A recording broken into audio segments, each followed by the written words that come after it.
Welcome back to DragBoss Garage. Big shout to you, Steve Baltes. Thank you. And a big shout out to you, Lake Speed Jr. at SPEEDiagnostix for oil analysis. What's up, guys? Tim Meyer with DragBoss Garage. Well, you've been seeing a lot of videos of the old Cougar getting to the finishing point, so to speak. I put up some videos with me putting the bell housing on and forgetting that plate or spacer plate underneath the flex plate that kind of moves that back with the distance of the motor mid plate so that we have the best starter engagement and converter engagement. So we'll see how that goes. Also the header video. That's a long video, but I put it up just to show you what it takes to go through sometimes putting custom headers on. Now they fit great, there's no issues with them, but that first time, it's a ball buster, I'll tell you. So hopefully they heat up, and that's what we're doing now, get ready to change the oil in the Cougar, that they can heat up and set so it'll be easier to remove and replace next time. But I wanted to tell you where we're at. If you saw my wife's video, Mrs. DragBoss, she's got a video that she put up, I think maybe yesterday. But here's where we're at. I want to give a big shout out to Lake Speed Jr. Now you saw on her video that Lake Speed Jr. was on for a live chat, and I tell you, look at that live chat because there's a lot of good information on oil and piston ring tech you're not going to find anywhere else. But he has a company called SPEEDiagnostix, and I'd show this on her video, but I'll kind of tell you where we're at. I'll kind of do a brief overview. So I had drained the oil from the car. 3 seconds, it took a sample, and that's this sample. Now I run Penn grade. It's the old Brad Penn semi-synthetic or partial synthetic motor oil, 2050. Some guys aren't into 2050. I don't know. I've been running that for 40 years and good luck with it, and I stick with what works for me. And that's my mantra. Do what works for you. So in his protocol, you take a sample of the oil, which is this, and I put sample on the container, and then you send him a control or a sample of the new oil so they compare the difference between the two. So I got that all ready to go to you, Lake Speed. Thank you so much for that. We're going to do the oil change like I said. So I utilized the Napa 1268 oil filter with Tim Meyer's oil filter adapter that bolts or screws into the side of the block where the original plug went, that mounts these type of oil filters, the 515. And this is a Wix Racing, it's got oil in it, so I don't want to show you, but you can see the difference in hole diameter. Actually, I should cut this filter open and see what's in it. It still has oil from, I think, one of my builds. I don't remember now, it's been so long, it's been laying around. But I am going to cut that oil filter up tonight if we do some more videos with the kids, so we can look inside that Wix 1268 that I had dynoed with. So that's the purpose of that larger oil filter. Now I want to give a shout out to Steve, let me get your name right, Baltes, or Baltes. Steve lives in Troy, Ohio, and he sent me this letter. So I got to give him a shout out because he really took time. When people send me things like that, I want to recognize them because they deserve it. And I'll post pictures in the video here. But here's what he says. DragBoss Garage was cleaning out some boxes of old magazines a while back and came across these old Gapp and Roush decals from the 70s. So he sent them to me. Look at these. And I've seen these on valve covers before. They're pretty cool, Steve. Thank you so much. Let's go on and finish his letter. Was going to throw them out, but thought you may like to have them, which I do. I appreciate that, Steve. Thank you very much. Enjoy watching your videos as I always was a fan of Ford Pro Stock cars and spent a number of years bracket racing using the Cleveland motor. The pictures are of a car I built back in the early 90s. It started out with a 351 Cleveland with cast iron 4-barrel closed chamber heads. The heads had the valve pockets cleaned up around the guides, but otherwise the ports were untouched. It ran low 10s with a Holley 750. Decided to build a larger motor using the 400 block. Here's a picture of the car. Oh, that's cool, man. Check it out. And I'll take a picture of this and put it on the video. So we decided to build a larger motor using the 400 block. That seemed like a natural thing to do since everything from the 351 could be used on the 400 except the intake manifold. And you know that is different because the duct height of the engine, which is 10.3, I think. Was very happy with the results. The car picked up over half a second. Believe that by adding 50 cubic inches of displacement to the motor. Was able to take better advantage of the Cleveland port size. Best DT was 945 at 150. I had zero problems with it. Not bad for a motor with a 2-bolt block, cast crank, factory connecting rods, and nearly stock cylinder heads. The intake manifold you see in this picture was a homemade job with a pair of 650s. Wanted to try a pair of 1050 Dominators, but I regret that I never got around to it. Maybe a 930 would have been out of the question. Maybe a 930 would not have been out of the question. Thanks again for all the videos. We'll be watching to see how things go with the Cougar this year. Steve Baltes. So I appreciate guys that send me stuff, not because we get stuff, but because you take the time and give me your story and tell me what you raced and your experience with things. And that means a lot to me. That's what this channel is about. It's not just about me racing my Cougar or having live chats, but it's a forum where we all can be respectful of each other. We can all share knowledge, friendship, and family. To me, family is number one. And this stuff can all be gone as long as I got healthy kids and my wife, Mrs. DragBoss. That's all I need. And I never realized that until I got married and got older and had kids. And I should say that in reverse. Until I was older and had kids, I think I had Izzy at age 48. So we got married a few years after that. Thank you, Mrs. DragBoss. I love you. So you'll see her videos. So thanks, guys, for hooking me up and giving me the appreciation that you have for me. And Richard Lavoie, I'd said a couple things on my wife's video. I'm going to open that up later tonight. But he sent me a camshaft, and I believe the pistons were from Captain Cobra Jet, Carl Holbrook. I was wrong. Chris Holbrook is his son who races the Cobra Jet Mustangs and has the engine shop in Michigan, which Carl started. So I have his, well, two of them now, of one of his, I think it's a General Kinetics cam that he ran in one of his Clevelands, and then the pistons that I'm not sure. I think they might be Vinola and BRC, but we'll look at them later tonight. So I appreciate it. Let's get going with the oil change. I don't expect you to watch the whole video. I'll kind of just show you what I do. And if you want to skip along, skip along. But I want to get this thing fired up this weekend, so let's get moving. Thanks again, Steve.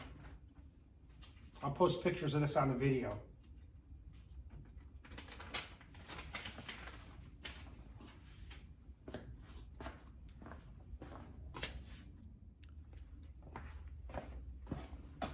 If you saw me doing the header video, you probably always wonder what I'm jumping up onto, and that's one of these little benches I got here. But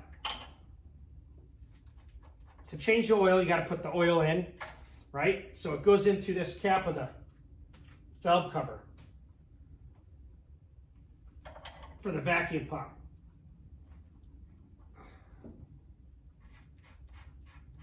And somebody had messaged me about everything, saying that the main problem with the Cleveland, one of the oil problem systems, is the fact that the heads don't drain back. And I agree with that. I didn't disagree with that guy. But I also go by what works for me. And the main thing that I've noticed on a Cleveland for oil issues is the sump. You got to have a big sump. You can't run past $7,000 with a 5-quart sump. And that might be because they sit in the heads. But what are you going to do? You can modify the heads. You can put drain backs in it. That's a lot of work for most guys. I've always just used a 9-quart pan and never had any other issues.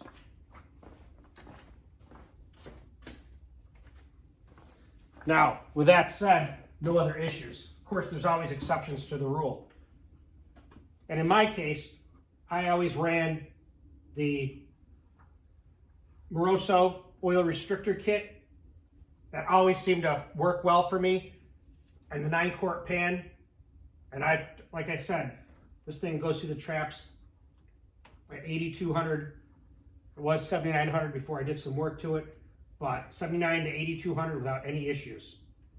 You know, I did 20 pulls on the dyno with this thing. The only thing I did add on this was Tim Meyer's, or the old front to rear oil line. I did that, and then the oil filter adapter.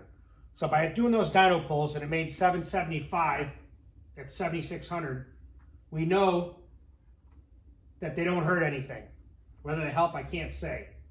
But I also now know that I can maybe possibly take the gear down a little bit and try to go through the traps just a little few hundred over that 7,600 instead of 82. You get the picture. Let's get going.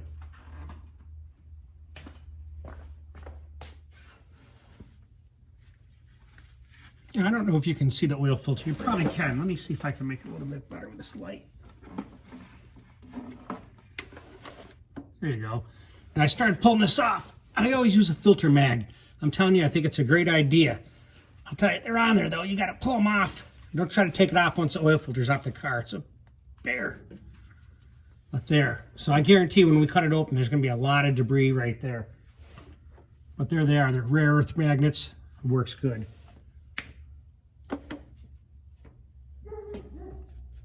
You can hear Zeus out there making a little bit of racket.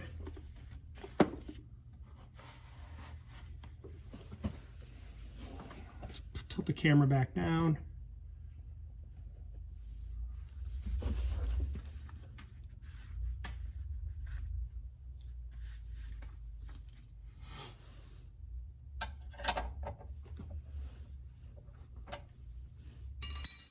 Should have had my little gloves on, which I probably should do. See if we can do it quick. And I'll tell you, it's 9 quarts, so I gotta have a second drain pan ready.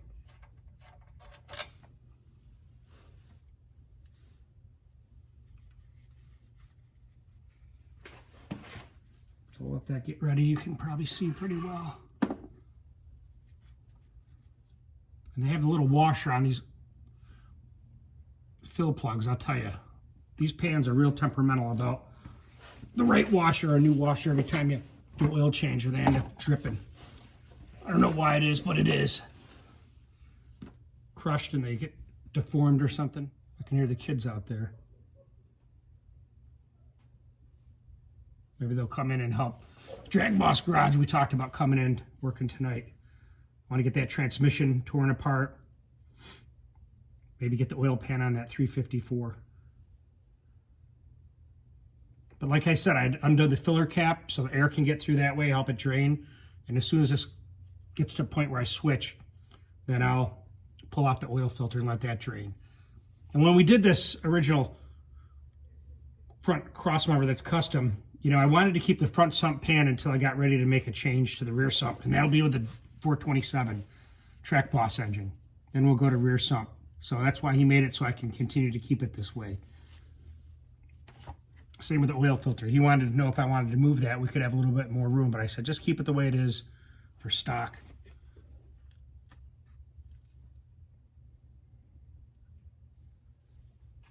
I don't know if I'm going to be able to slide that, but let's see.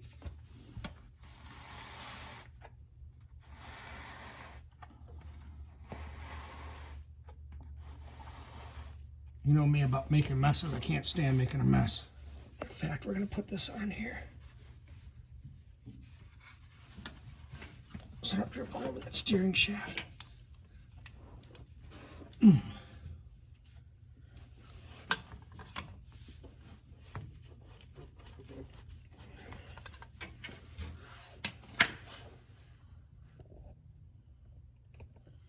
little bit better view.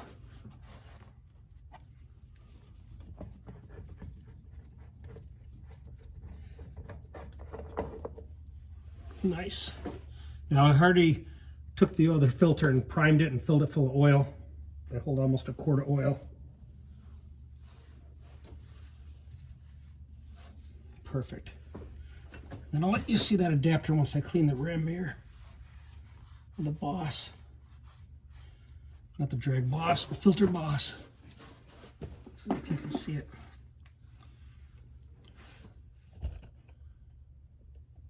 Yeah, you can kind of see the size of it. So that's what Tim Meyer makes, is this big threaded insert. So, and you can see here I've chamfered this or cleaned this off to the side. You can even do more to get it to flow a little bit better. And there's the line for the front to rear line.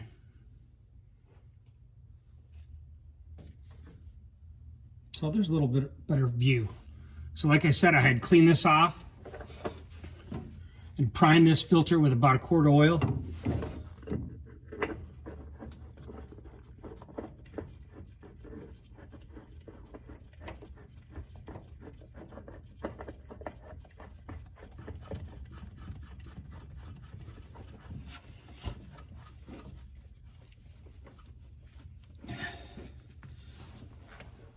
And I like them tight. Care what they say about a quarter inch or whatever after you tighten it. I like it. I want that bitch moving. Good. Filter mag on.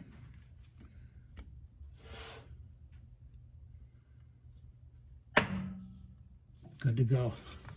That bitch ain't falling off when you're racing, I can tell you that. I'll recheck that before I go filling it with oil.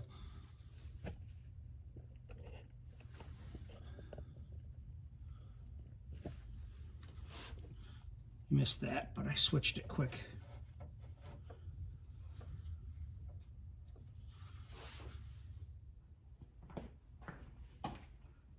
So you saw me drain the oil and put on the change of filter with the filter mag on there. I've always used one. I think it's important to have one of them. Catches any debris in the oil filter, prevents it from going anywhere else. Here's an interesting thing. These are lap pads in the operating room. This is what they use to soak up blood and fluids. You know, I worked in the OR for a long time. I've saved them for years, and all these drapes you see, the blue drapes I have, it's all stuff I've saved from back in the day. So they soak up oil just as well as they soak up blood. But this holds 9 quarts, like I said. So an oil change, that stuff's probably 10 or 11 bucks a quart. I mean, you're looking at $100-something an oil change. Probably by the time you buy the filter, that's probably 15 bucks. Probably $100, $120 oil change.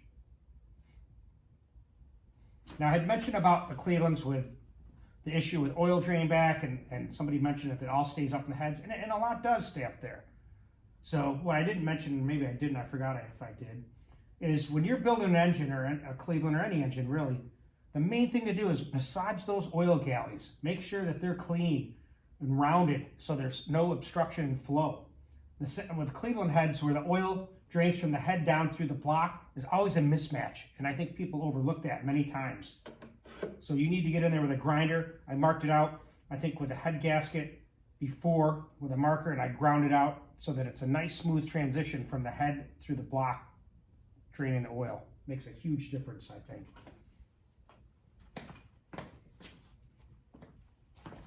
So hopefully that drain plug doesn't leak. I put a new washer on it. Didn't, well, I sat here and I took the filter that's sitting next to the camera, you don't see it, and tilted it upside down to drain that, so when we cut it open, they don't make a huge mess, hopefully.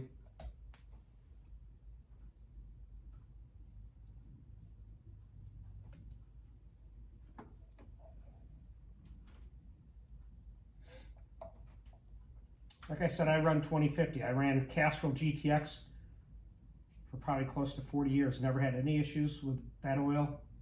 It's like a carburetor. You get a carburetor that works well, you stick with it. Same with oil. I switched to Brad Penn. That's what Bob Beach, you know, my buddy there, Bob.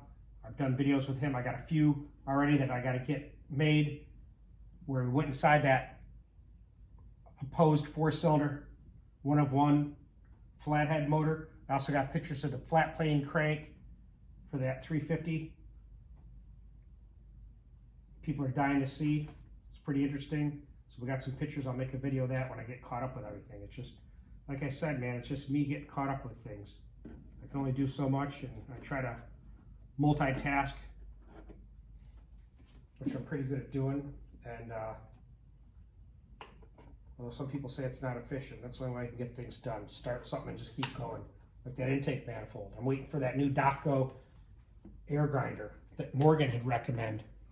The problem is, I don't know if they're on back order or what the deal is, but they said it won't be here until the middle of April.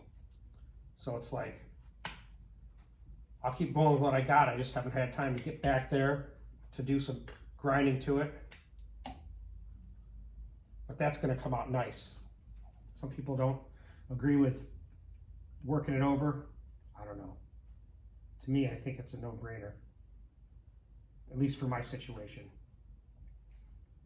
If tonight we get out here with the girls and Mrs. DragBoss films us, we're going to work on that C4 transmission and maybe get the oil pan on the 354. I got to price out those mighty mount engine stands and see if it's something I can afford. Because driving to Mike Weeks, that's an hour and 15 minutes or so. Plus the tolls, I mean, that's 2.5 hour road trip. Not that I don't want to see him, Mike, because we have a great time.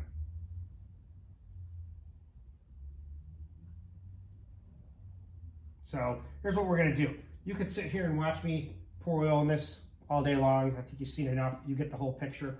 Hopefully I'll get this thing fired up either later tonight or tomorrow. It's Saturday today. We wanted to do some family stuff tomorrow, so I don't know. The car can wait.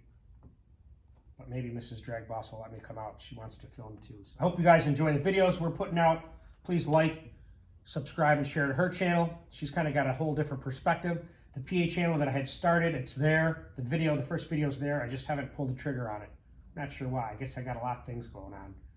And I actually had to join some PA forums because I don't want to contaminate everybody's Ford sites on Facebook with my physician assistant endeavors.